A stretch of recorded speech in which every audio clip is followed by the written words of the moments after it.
Students, अपने पिछली class में हमने द्वादशः पाठः वर्षावर्णनम के अभ्यास के प्रश्नों को देखा था। हमने 5 प्रश्न तक हल कर लिए थे।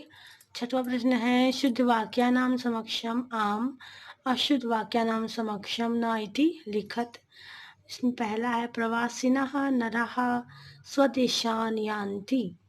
इसका है आम आएगा, यह सही है, यह वाक्य सही है।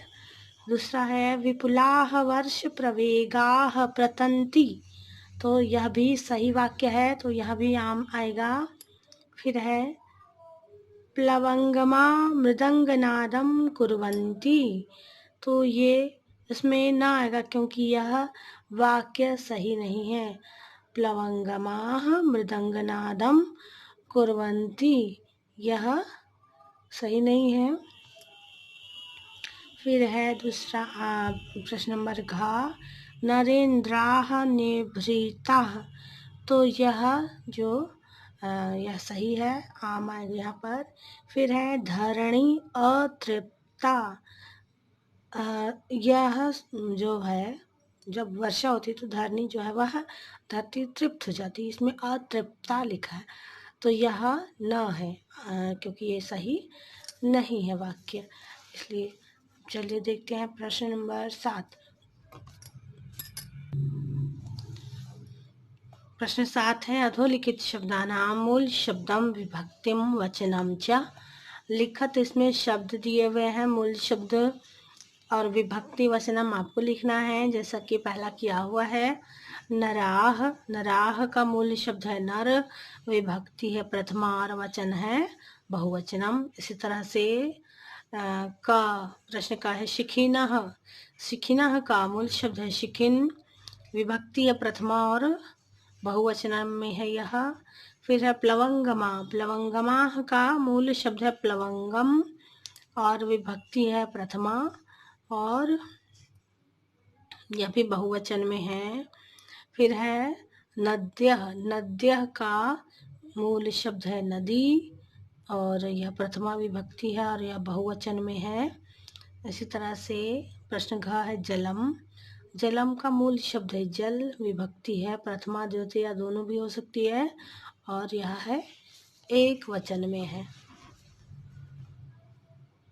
अगला अभ्यास का प्रश्न है प्रश्न नंबर 8वां, तो इसमें है निम्नलिखित क्रियापदानां धातुम लकारम पुरुषम वचनम च लिखत। तो इन पदों के आपको धातु लकार पुरुष और वचन लिखने हैं। तो इसमें पहले देखिए आप क्या है, पतंती, पतंती का धातु है पत, लकार है लट लकार, पुरुष है प्रथमा पुरुष और बहुवचन में है यह।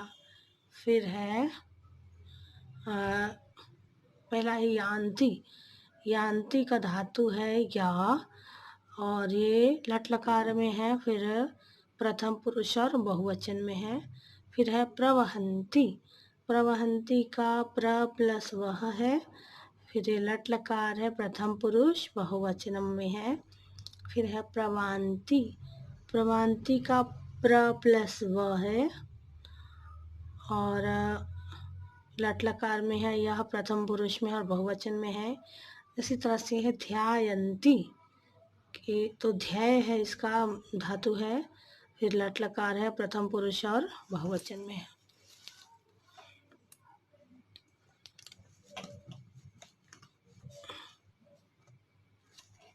अगला प्रश्न है प्रश्न नंबर 9 अधोलिखित पदानां संधि विच्छेदम कृत्वा संधि नाम लिखत।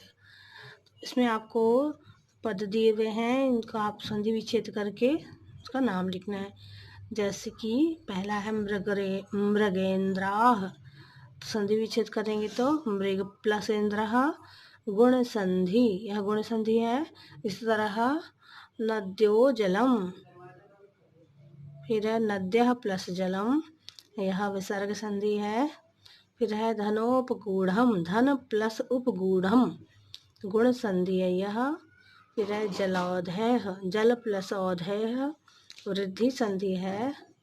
फिर है सहीमो अद्य, तो इसका सहीमो प्लस अद्य यह है पूर्व रूप संधि। छोटू,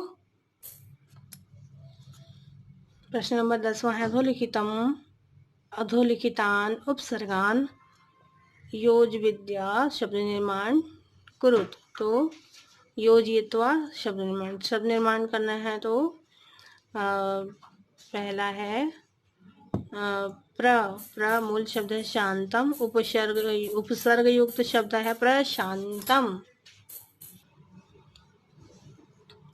प्रति फिर एकम है तो इसमें उपसर्ग युक्त शब्द होगा प्रत्येकम।